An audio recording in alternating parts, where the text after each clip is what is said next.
mon rôle dans le projet historique, c'était de partir de tous les faits historiques, de tous les événements historiques pour les mettre ensemble et créer les 11 histoires qui font partie du circuit.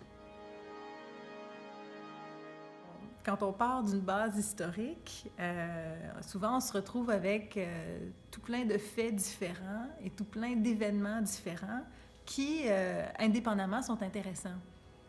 Mais si on veut en faire une histoire, il faut créer des liens entre ces faits et ces événements historiques-là.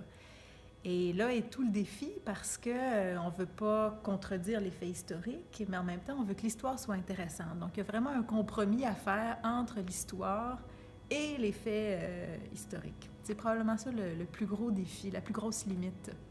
Ne pas mentir, mais être intéressant. Le récit de Dyer, donc il y a beaucoup de faits historiques.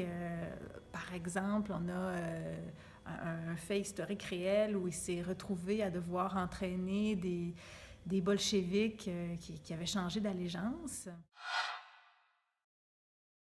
On a un autre fait historique où on sait qu'à Sutton, il y avait des francophones, des anglophones, des protestants, des catholiques, et que tout ce monde-là vivait ensemble en harmonie.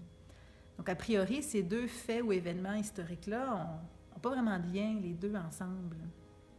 Mais dans le récit, les deux ont été mis ensemble pour démontrer pourquoi Dyer était capable, lui qui était du côté des Alliés, de mener des hommes qui, à la base, étaient d'un autre camp.